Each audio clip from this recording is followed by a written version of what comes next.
আলহামদুলিল্লাহ অনেক মজা প্রিয় দর্শক। আপনারা এটা খেয়ে দেখতে পারেন। বিশেষ করে সামনে রমজান আসতেছে। এখনো অনেকেই নফল রোজা রাখছেন।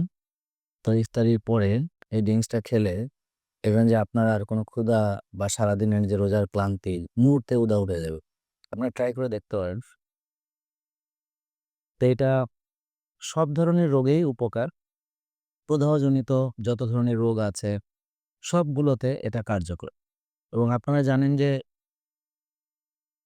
আমি কি এখন কথা বলব নাকি খাবো? হুম, হুম। সব ধরনের রোগ মূলত আমাদের পেট থেকে শুরু হয়। তো ডিটক্সিফাইং আমাদের অত্যন্ত জরুরি টক্সিন গুলোকে বের করা। কোষের ভেতরে যে টক্সিন গুলো সেটা বের করা, পেটের ভেতরে টক্সিন গুলোকে বের করা, ভালো ব্যাকটেরিয়া দ্বারা খারাপ ব্যাকটেরিয়াকে সরিয়ে ভালো ব্যাকটেরিয়া দ্বারা পেটটাকে আমাদের মানে কলোনি তৈরি করা আরকি যে ভালো ব্যাকটেরিয়ার কলোনি হবে। তো আমরা যদি পেট ভালো রাখতে পারি, হ্যাঁ? এবং এখানে যেই জিনিসগুলো সবগুলোই আমাদের দেশীয়। তো এখানে দেখেন এনার্জি বলেন এবং এখানে ভালো কোকোনাট অয়েল এবং এখানে যে গ্রিন সবকিছু মিলে এটা একটা চমৎকার সুপার ফুড। হ্যাঁ? তো এখানে পালং শাক সবই দেওয়া আছে।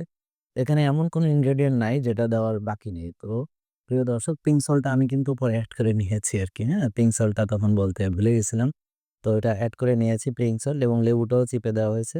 তো আমার মনে হয় আপনারা নিজেরা একটু ট্রাই করে আমাকে জানাবেন কেমন লাগছে স্বাদটা।